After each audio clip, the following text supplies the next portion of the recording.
আসসালামু আলাইকুম ওরহমতুল্লাহ। মুসলমানদের জীবনে পূর্ণাঙ্গ ফরজাইন এলিম কোর্সের দ্বিতীয় ক্লাসে আমরা শিখব ইমানের স্বভাব, তবিয়ত, প্রকৃতি, হাকিকত ও পরিচিতি এবং ইমান গ্রহণযোগ্য হওয়ার শর্তাবলী।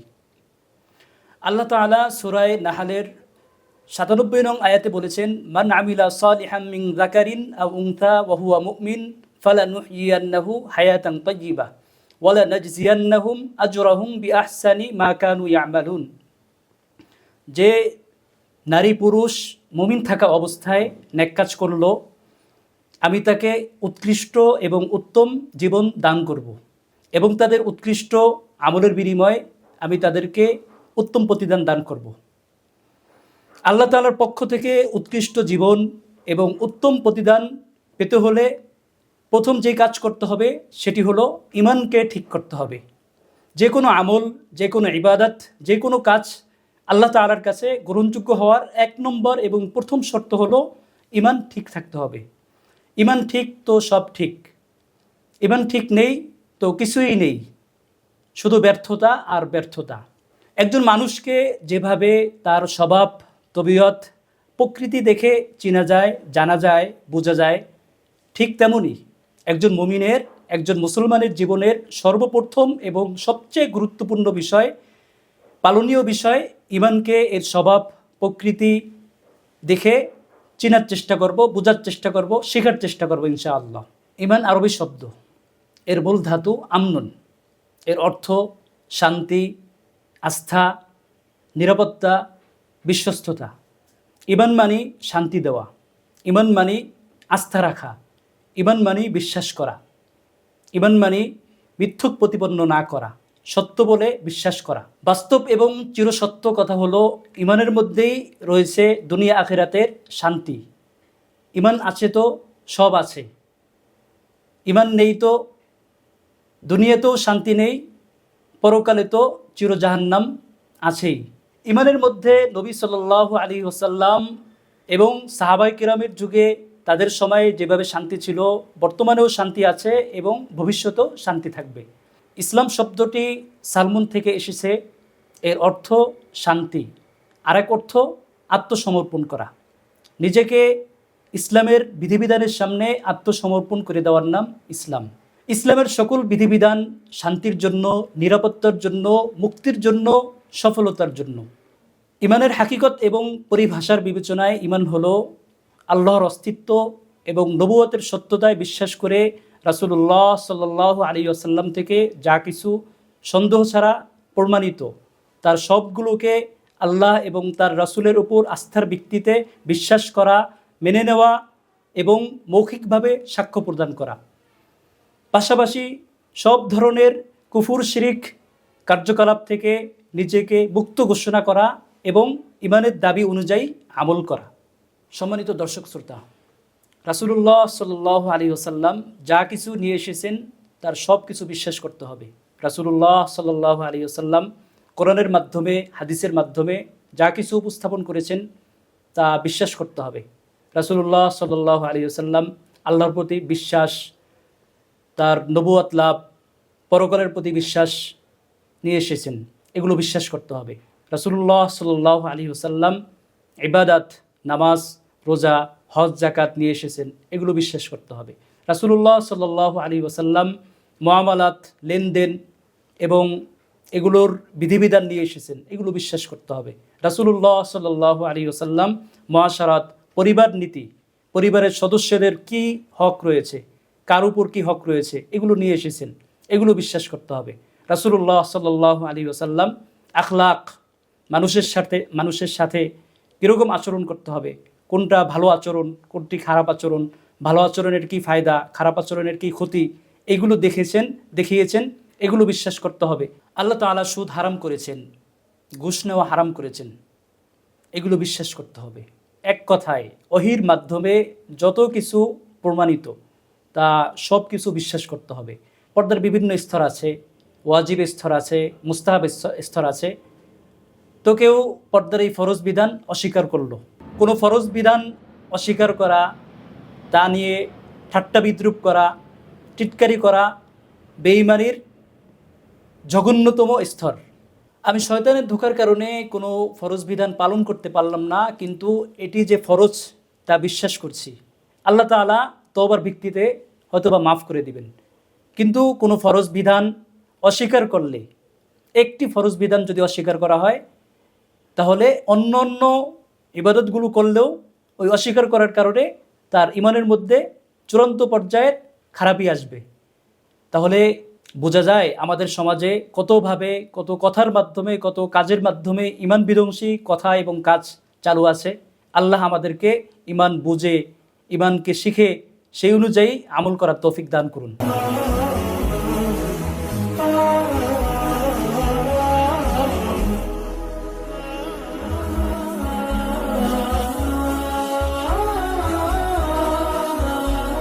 আসসালামু আলাইকুম ওয়া রাহমাতুল্লাহ। ইমান শেখার বিষয়, ইমান বোঝার বিষয়, ইমান জানার বিষয়। তাই এই মহা দৌলতকে আমরা যাতে ভালোভাবে বুঝতে পারি, শিখতে পারি এবং পালন করতে পারি, এই জন্য ইমানের পরিচয়ে উল্লেখিত বিষয় নিয়ে কিছু কথা আরজ করছি। প্রথমত, আল্লাহ রসুল সাল্লাল্লাহু আলাইহি ওয়াসাল্লাম যা কিছু নিয়ে এসেছেন সব কিছু আমি বিশ্বাস করে নিলাম। এটি ইজমালি ইমান, সংক্ষিপ্ত আকারে ইমান আনা হলো। আল্লাহ রসুল সাল্লাল্লাহু আলাইহি ওয়াসাল্লাম কোন কোনটা নিয়ে এসেছেন সময় সময় তা শিখতে থাকতে হবে এবং শিখে শিখে এই ইজমালি বা সংক্ষিপ্ত ইমানকে তাফসিলি ইমানে পরিণত করতে হবে। ইজমালি ইমানকে আমরা ইমানে মুজমাল হিসাবে চিনে থাকি। আমানতু বিল্লাহি কামা হুয়া বিআসমাইহি ওয়া সিফাতিহি ওয়া ক্বাবিলতু জামিআ আহকামিহি, এটি হলো ইমানে মুজমাল। তো আল্লাহ রাসূল সাল্লাল্লাহু আলাইহি ওয়াসাল্লাম যা কিছু নিয়ে এসেছেন তা আমি বিশ্বাস করে নেওয়ার দ্বারা আমার ইমানে মুজমাল শেখা হলো। তো আল্লাহ রাসূল সাল্লাল্লাহু আলাইহি ওয়াসাল্লাম কী কী নিয়ে এসেছেন তা বের করতে হবে, শিখতে হবে, বুঝতে হবে, বিস্তারিত ইমানে পরিণত করতে হবে, তাহলে আমাদের ইমানে মুফাসসল শেখা হবে।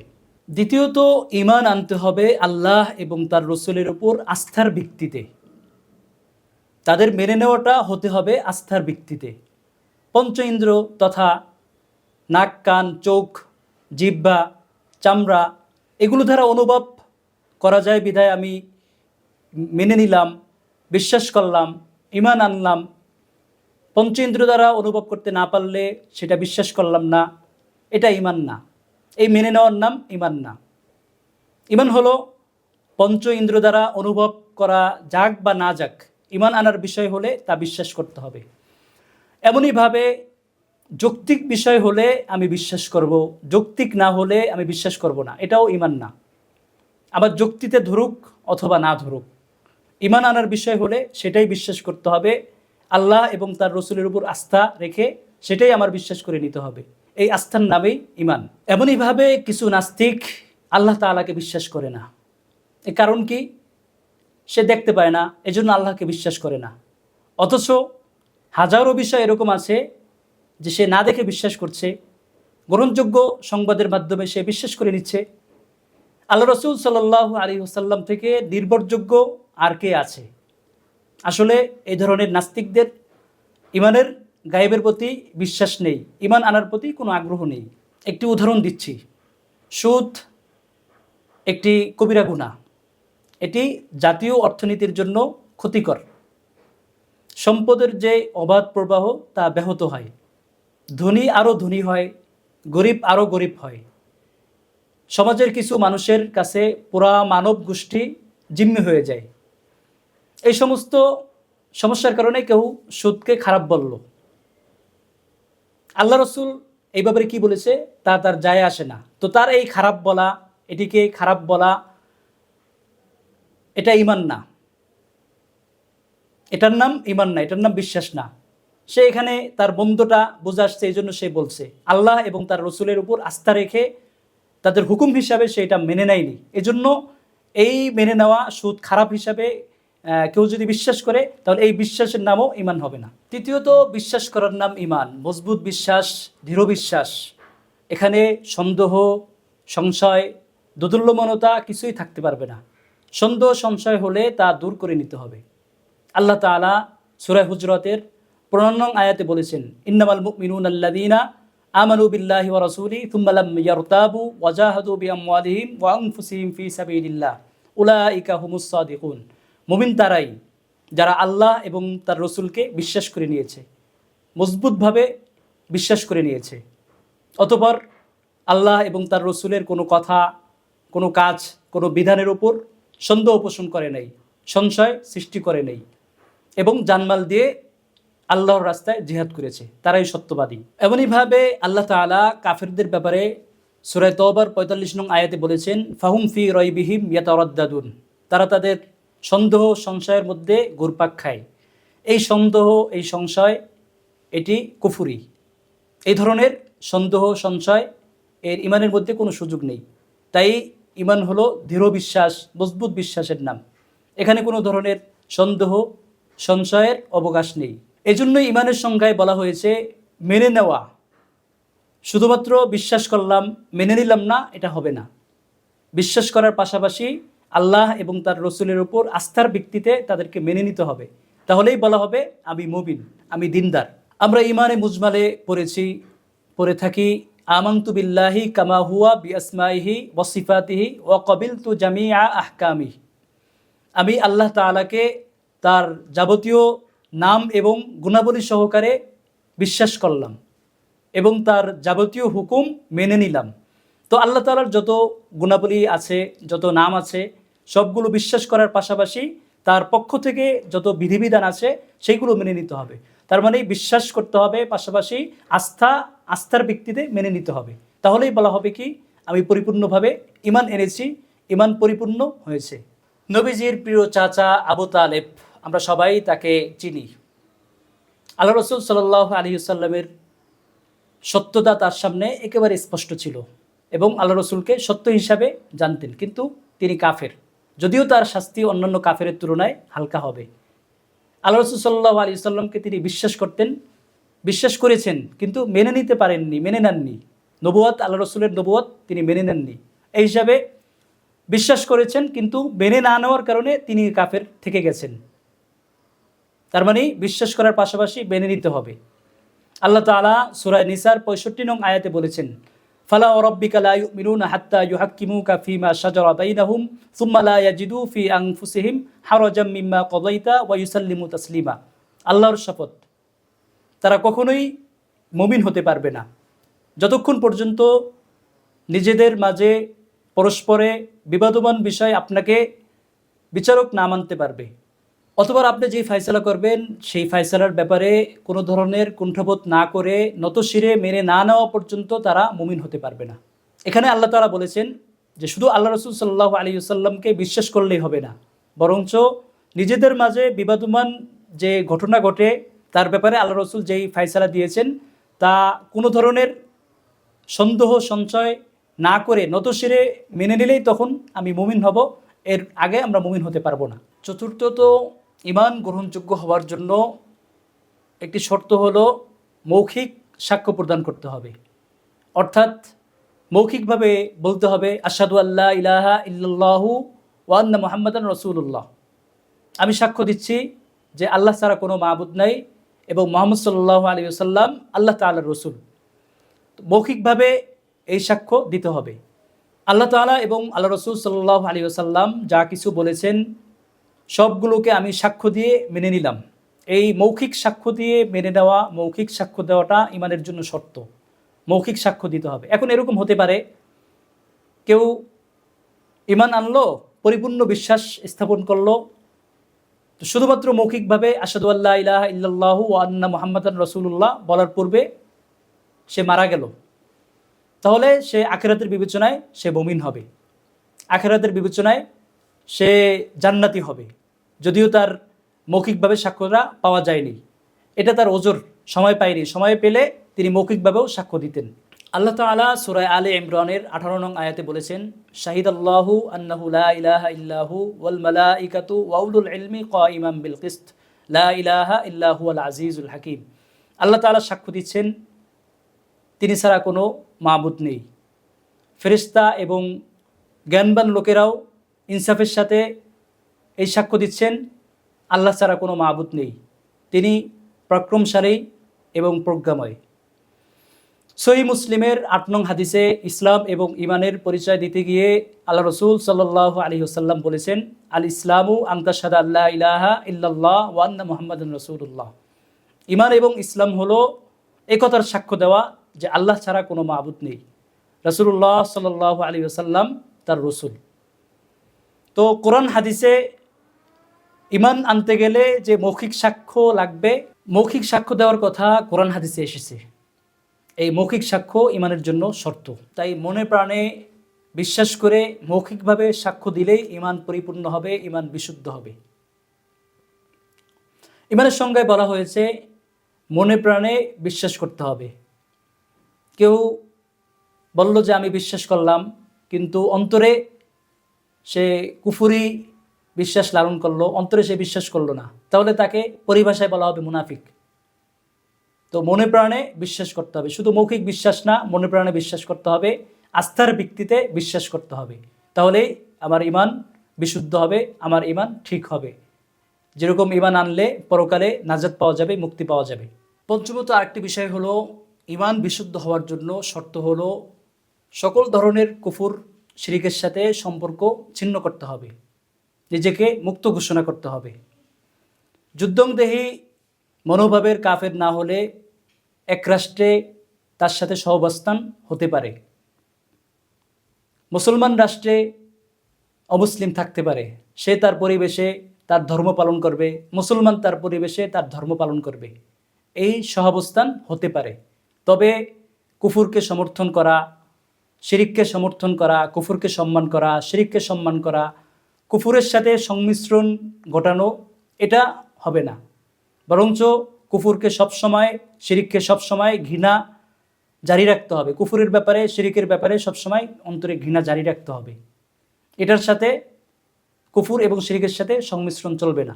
আল্লাহ তাআলা সূরা হুজুরাতের ৭ নং আয়াতে বলেছেন, ওয়ালাকিন্নাল্লাহা হাব্বাবা ইলাইকুমুল ঈমান ওয়া যায়্যানাহু ফী কুলুবিকুম ওয়া কাররাহা ইলাইকুমুল কুফরা ওয়াল ফুসুকা ওয়াল ইসয়ান।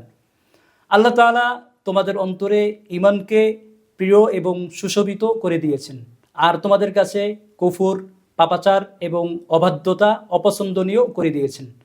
তো এখানে আল্লাহ তাআলা কুফর এবং শিরিক, পাপাচার, অবাধ্যতা এটা একসাথে হতে পারে না। যেখানে কুফর থাকবে সেখানে ঈমান থাকতে পারে না, যেখানে ঈমান থাকবে সেখানে কুফর থাকতে পারে না। তো এখানে সম্পূর্ণ দুটি বিষয়। একটি হলো কাফের মুশরিকদের সাথে সহাবস্থান করা। যুদ্ধের মনোভাব না থাকলে মুসলিম দেশে সে থাকতে পারবে, সে তার পরিবেশে তার ধর্ম পালন করবে, মুসলমান তার পরিবেশে তার ধর্ম পালন করবে, এটি একটি বিষয়। আরেকটি বিষয় হলো কুফুরকে সমর্থন করা, শিরিককে সমর্থন করা, কুফুর শিরিকের কার্যকলাপকে সম্মান করা, সম্মানের দৃষ্টিতে দেখা, সাপোর্ট দেওয়া, এগুলো আরেকটি বিষয়। এটা চলবে না। কাফিরদের সাথে এক রাষ্ট্রে, মুসলিম রাষ্ট্রে সহাবস্থান হতে পারে, কিন্তু তার কুফুরি, তার শিরিকি কার্যকলাপকে সমর্থন দেওয়া যাবে না। আল্লাহ তাআলা আমাদেরকে ইমানের সংজ্ঞায় উল্লিখিত বিষয়গুলো অনুযায়ী ইমান এনে পরকালে মুক্তি পাওয়ার তৌফিক দান করুন, আমিন। তাহলে ইমানের পরিচয় এক কথায় এভাবে বলা যায়, ইমান হলো আল্লাহ রসুল সাল্লাল্লাহু আলাইহি ওয়াসাল্লাম আল্লাহ তাআলার পক্ষ থেকে যা কিছু নিয়ে এসেছেন তার সব কিছু আল্লাহ এবং তার রসুলের উপর আস্থার ভিত্তিতে এবং তাদের খবরের উপর ভিত্তি করে বিশ্বাস করা, মেনে নেওয়া এবং কুফুর শিরিকের সাথে সম্পর্ক ছিন্ন করা এবং ইমানের দাবি অনুযায়ী আমল করা।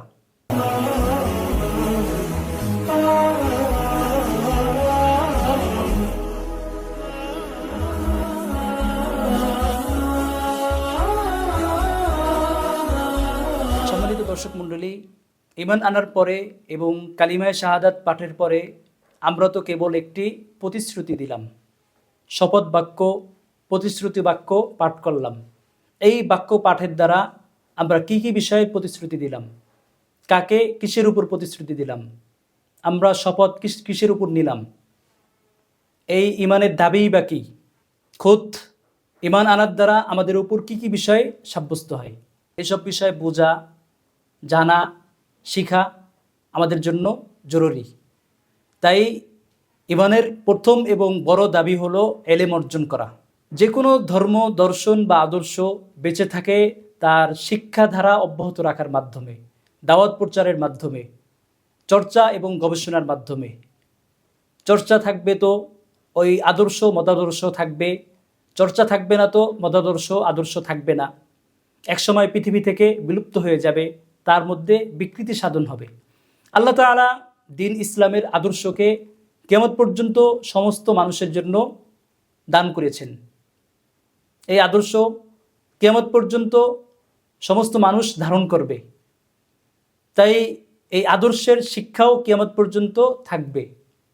আল্লাহ তাআলা সূরা হিজরের ৯ নং আয়াতে বলেছেন, ইন্না নাহনু নাযালনা যিকরা ওয়া ইন্না লাহু লাহাফিজুন। আমি কোরআন নাজিল করেছি, আমি এর সংরক্ষণ করব। তো কোরআনের সংরক্ষণ এর শব্দ এবং অর্থের মাধ্যমে হয়। আল্লাহ তাআলা এর শব্দকে সংরক্ষণ করেছেন হাফেজতে সিনার মাধ্যমে, আর এর অর্থ তাফসির মর্মকে সংরক্ষণ করেছেন মুফাসসিরিনে কেরাম, মুহাদ্দিসিনে কেরাম এবং উলামায়ে কেরামের মাধ্যমে। ইসলামের ন্যায় এর শিক্ষাও কিয়ামত পর্যন্ত সংরক্ষিত থাকবে। তাই তো আল্লাহ তাআলা এবং তার প্রিয় হাবিব সাল্লাল্লাহু আলাইহি ওয়াসাল্লাম ইলম অর্জনকে ফরজ করে দিয়েছেন। সুনান ইবনে মাজার 224 নং হাদিসে আমলযোগ্য সনদে বর্ণিত হয়েছে, তলাবুল ইলমি ফারিদাতুন আলা কুল্লি মুসলিম। প্রত্যেক নরনারীর উপরে ইলম অর্জন করাটা ফরজ। এই হাদিসে ফরজাইন ইলমের কথা বলা হয়েছে। তাই দ্বীন, ঈমান, ইসলাম এর সংরক্ষণের জন্য এবং তাতে বিকৃতি সাধন থেকে তাকে রক্ষা করার জন্য ইলমের কোনো বিকল্প নেই। এখানে সংক্ষেপে ফরজে আইনের বিভিন্ন ইলম নিয়ে আলোচনা করছি। একজন মানুষের ফরজে আইনের প্রথম ইলম হলো ঈমানের ইলম অর্জন করা, ঈমান ঠিক করা। বর্তমানে নানা ধরনের ফিতনার মধ্যে সবচেয়ে ভয়াবহ ফিতনা হলো ইরতিদাদ বা বেঈমানির ফিতনা। মুমিন ঈমান হারা হয়ে যাচ্ছে, টেরই পাচ্ছে না। মুমিন জানে না ঈমান কাকে বলে। নামাজ পড়ছে, রোজা রাখছে, জিকির করছে, আবার ঈমান হারা হয়ে যাচ্ছে এমন কথা, এমন কার্যকলাপও করছে। ফলে সে ঈমান থেকে বের হয়ে যাচ্ছে, বেঈমান হয়ে যাচ্ছে, টেরও পাচ্ছে না। কোন ঈমানের কারণে নামাজ রোজা হজ করছে, আবার কোন কুফরির কারণে ঈমান বিধ্বংসী কার্যকলাপ করছে, সে নিজে টেরও পাচ্ছে না। ঈমান এবং ঈমানহীনতার প্রয়োজনীয় ইলম তার নেই। এখন যদি কেউ জানার পরও এরকম হয়, তাহলে তো আল্লাহ তাআলা তাকে মাফ করে দিতে পারেন, কিন্তু জানার চেষ্টাও করলো না, তাহলে তো ভয়াবহ অবস্থা। অজ্ঞতাকে ত্রুটি মনে না করা অপরাধ। সম্মানিত দর্শক মণ্ডলী, আমাদের জানতে হবে ঈমান কাকে বলে, কোন কোন বিষয়ের উপরে ঈমান আনতে হবে এবং কি কি কারণে ঈমান ভেঙে যায়। যেমনইভাবে উযু ভঙ্গের কারণ পাওয়া গেলে উযু ভেঙে যায়, ঠিক তেমনি ঈমান ভঙ্গের কারণ পাওয়া গেলেও ঈমান ভেঙে যাবে। ঈমান এমন কোনো বিষয় নয়, লোহার মতো বিষয় যে কখনোই ভাঙবে না, এরকম নয়। বরঞ্চ ঈমানের ক্ষেত্রে এর যে শর্ত আছে, এর যে দাবি আছে, সেই শর্ত এবং দাবির মধ্যে থাকলে ঈমান ঠিক থাকবে। শর্ত এবং দাবি থেকে বের হয়ে গেলে ঈমান চলে যাবে। ঈমান ভঙ্গের কারণ আছে, সেই ঈমান ভঙ্গের কারণগুলো পাওয়া গেলে ঈমান ভেঙে যাবে। তো আমাদেরকে ঈমান ভঙ্গের কারণ জানতে হবে, ঈমান সংশ্লিষ্ট জরুরি ইলম জানতে হবে। আমরা যদি এতটুকু ইলম না জানি, তাহলে তো আমাদের ফরজাইন ইলম তরক হচ্ছে, তাহলে তো আমরা নিজেদেরকে ঈমানদার এবং দিনদার দাবি করতে পারবো না। কারণ ঈমানদার এবং দিনদার হলো যার ফরজ তরক হয় না, হারাম কাজে লিপ্ত হয় না, ফরজ কাজগুলো খুঁজে খুঁজে করে, ফরজ কাজগুলোর ইলম থাকে, ফরজ মুস্তাহাবের ইলম থাকে। ফরজাইনের দ্বিতীয় ইলম হলো ইবাদত। একজন মানুষের ঈমান আনার পরে তার সর্বপ্রথম ইবাদত করতে হয়। তো তার জানতে হবে ইবাদত কাকে বলে, কোন কোন ইবাদত ফরজ, কোন কোন ইবাদত ওয়াজিব, এবং ওই ইবাদতগুলো কিভাবে পালন করতে হবে। ইবাদতের মধ্যে সবচেয়ে গুরুত্বপূর্ণ ইবাদত হলো নামাজ। তাহলে একজন মুসলমান বালিগ হওয়ার সাথে সাথে তার নামাজ সংশ্লিষ্ট বিধিবিধান জানাটা তার জন্য ফরজে আইন। নামাজের ফরজ কি, নামাজের ওয়াজিব কি, এগুলো তার জানতে হবে। বালিগ হওয়ার পরে এগুলো না জানাটা তার জন্য গ্রহণযোগ্য নয়। বালিগ হওয়ার পরে এগুলো তার জানতেই হবে। নামাজ পড়ার পূর্বে পবিত্রতা শর্ত। পবিত্রতা অর্জন করতে গেলে উযু করতে হয়, তো উযু ফরজ। উযু করার জন্য যত বিধান আছে এগুলো আমার জানতে হবে, এগুলো জানাও আমার জন্য ফরজ। তায়াম্মুমের প্রয়োজন হলে তায়াম্মুমের বিধিবিধান জানাও আমার জন্য ফরজ, কারণ আমার নামাজ এটা ফরজে আইন। এই ফরজে আইন নামাজের জন্য অজু জরুরত, অজুর বিধিবিধান জানাও আমার জন্য ফরজে আইন। অজুর পরিবর্তে তায়াম্মুমের জরুরত হলে তায়াম্মুমের বিধিবিধান জানাও আমার জন্য ফরজ। গোসল ফরজ হয়, তাই গোসলের বিধিবিধান জানাও ফরজ। এমনইভাবে মা বোনদের জন্য হায়েজ নেফাসের জরুরি মাসলা মাসাইল জানাও ফরজ। কিন্তু দুঃখের বিষয়, কয়জন এই বিষয়ে ভালোভাবে বুঝে? আমাদের মাঝে বোঝার চেষ্টাও নেই। আল্লাহ তাআলা আমাদেরকে হেফাজত করুক। এমনইভাবে ইবাদতের আরেকটি বিষয় হলো মাহে রমজান। রমজান আসলে রমজান সংশ্লিষ্ট বিধিবিধান জানাটা জরুরি। জাকাত, কারো নিসাব পরিমাণ সম্পদ হলে তার জাকাত দিতে হবে, এই সংশ্লিষ্ট জরুরি বিষয়ে জানাও তার জন্য জরুরি। কারো উপর হজ ফরজ হলো, তো হজ ফরজ বিষয়ে ফরজ বিধান এটা পালন করার জন্য যা যা কিছু জানা দরকার এটাও তার জন্য জরুরি। এক কথায় একজন মানুষ ঈমান আনার পরে তার ইবাদত করতে হবে, কোন কোন ইবাদত ফরজ, কোন কোন ইবাদত ওয়াজিব, এবং ওই ইবাদত কিভাবে পালন করতে হবে। ইবাদতের মধ্যে নামাজ আছে, নামাজের যে শর্তগুলো আছে সেই শর্তগুলো সংশ্লিষ্ট বিধিবিধান তার জানতে হবে। রোজা আছে, রোজার বিধিবিধান তার জানতে হবে। সম্পদ হলে জাকাত, জাকাত সংশ্লিষ্ট জরুরি মাসলা মাসাইল তার জানতে হবে। এমনইভাবে কারো উপর হজ ফরজ হলে হজ সংশ্লিষ্ট মাসলা মাসাইল তার জানতে হবে। তো ফরজাইনের দ্বিতীয় বিষয় হলো ইবাদত, ইবাদত সংশ্লিষ্ট তার এলেম জানলে তখন বলা হবে ফরজাইন, তার উপর যে ফরজ সবসময় ফরজ এটা আদায় হচ্ছে। ফরজাইনের তৃতীয় এলেম মুআমালা তথা লেনদেন এবং কায়কারবার। আপনি ব্যবসা করছেন, তো এই সংশ্লিষ্ট বিধিবিধান আপনার জানা ফরজ। মানুষ শুধু দিনদারি, ইবাদতকেই দিনদারি মনে করে, যার ফলে তার ব্যবসা শরীয়তসম্মত হয় না, তার ইজারা শরীয়তসম্মত হয় না, এবং এই সংশ্লিষ্ট বিধিবিধান তার কাছে থাকেই না। আমি নামাজও পড়লাম, সুদ নিলাম, ঘুষ খেলাম, হারাম উপার্জনে লিপ্ত থাকলাম, তাহলে আমি কিভাবে ইমানদার এবং কিভাবে মুমিন হতে পারি? অনেক মানুষ তো শুধু ইবাদতকেই দিন মনে করে, দিন থাকবে শুধু মসজিদে, কায়কারবার বাজারঘাট এগুলোর সাথে দিনের কোনো সংশ্লিষ্টতা নেই। অথচ এইসব বিষয়ে কোরআন হাদিসের বড় একটা অংশ, শরিয়াতের বড় একটা অংশ মুআমালা লেনদেন কায়কারবারের সাথে যুক্ত বড় একটি অংশ আছে। না জানার ফলে মানুষ এটাকে ইবাদতই মনে করে না। ফরজে আইনের চতুর্থ এলেম মুআশারা। মুআশারা হলো সহাবস্থানের বিধিবিধান, সামাজিক জীবনের বিধিবিধানের এলেম অর্জন করা। মানুষ সামাজিক জীব, তাই সমাজবিজ্ঞানের ইসলামের বিধিবিধান তার জন্য জানাটা খুবই প্রয়োজন। থানবী রহিমাহুল্লাহ আফসোস করে বলতেন, যারা নিজেদেরকে দিনদার ইমানদার মনে করে তারাও আদাবুল মুআশারা তথা সহাবস্থানের বিভিন্ন সামাজিক জীবনের বিভিন্ন নিয়ম নীতি বিধানাবলীকে দিনের অংশ মনে করে না। সামাজিক জীবনের শুরু হয় পরিবারের মাধ্যমে। একটি পরিবারে পিতা থাকে, মাতা থাকে, ভাই থাকে, বোন থাকে, তাদের প্রত্যেকেরই আলাদা আলাদা হক এবং অধিকার রয়েছে। এই হক এবং অধিকারগুলো বুঝে সেই অনুযায়ী সেটা পরিশোধ করতে হবে, সেই হক আদায় করতে হবে, তাহলেই বলা হবে আমি মুমিন, আমি ইমানদার, আমি দিনদার। এই ক্ষেত্রে বিবাহ করার পূর্বে বিবাহের মাসলা মাসাইল জানা তার জন্য জরুরি। বিবাহের পরে যে বিষয়গুলো আসে সব বিষয় তার জানাটা জরুরি। অনেকে তালাক দেয়, তো তালাক দেওয়ার পূর্বে তালাক দেওয়ার বিষয়ে কখন তালাক দেওয়া যাবে, কখন দেওয়া যাবে না, কয় তালাক দিলে কি হবে, এই হুকুমগুলো তার জন্য জানাটা জরুরি। এগুলো সবই পারিবারিক জীবনের সাথে সম্পৃক্ত।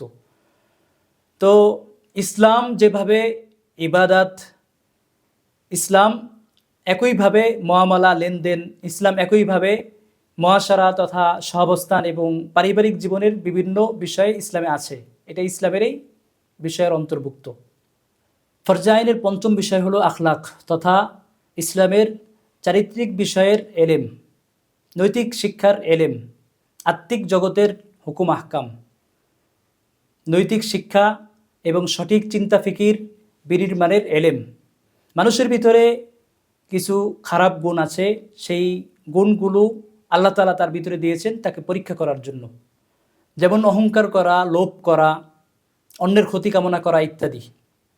এগুলো নিয়ন্ত্রণ করতে হবে এবং নিয়ন্ত্রণ করার পদ্ধতি জানতে হবে এবং সেই পদ্ধতি অনুযায়ী নিজেকে নিয়ন্ত্রণ করে মুমিনের পরিচয় দিতে হবে। এমনইভাবে মানুষের মধ্যে কিছু ভালো গুণ আছে, যেমন সততা, আমানতদারিতা ইত্যাদি। এগুলো আরও বাড়ানোর চেষ্টা করতে হবে। পাশাপাশি যত খারাপ গুণ আছে এই গুণগুলো থেকে নিজেকে বাঁচানোর জন্য যে মাধ্যমগুলো আছে সেই মাধ্যমগুলো অর্জন করে এগুলো থেকে নিজেকে রক্ষা করতে হবে। ভালো গুণগুলো বাড়ানোর চেষ্টা করতে হবে। কিছু খারাপ গুণ আছে যেগুলোকে আল্লাহর রাসূল সাল্লাল্লাহু আলাইহি ওয়াসাল্লাম এগুলোর উপস্থিতি থেকে ঈমান বিধ্বংসী বলেছেন। তাই এই খারাপ গুণগুলো জেনে সেগুলো থেকে নিজেকে রক্ষা করতে হবে এবং ভালো গুণগুলো কী কী আছে, মানবতার জন্য কল্যাণকর কী কী গুণ আছে সেই গুণগুলো নিজেদের মধ্যে ধারণের চেষ্টা করতে হবে। তাহলে আমরা এই কথা বলতে পারি, আকিদার এলেম, ইবাদতের এলেম, মুআমালাতের এলেম, মুআশারাতের এলেম, আখলাকের এলেম, এই পাঁচটির সমন্বিত এলেমকে দ্বীন এবং ঈমান বলা হবে। এগুলোর পাঁচটির সমন্বয়ে ঘটলে তখন ঈমান এবং দ্বীন বলা হবে। আল্লাহ তাআলা আমাদেরকে প্রত্যেককেই এই পাঁচটি সমন্বয় করে ঈমানকে, নিজের দ্বীনকে পরিপূর্ণ করার তৌফিক দান করুন। আমিন।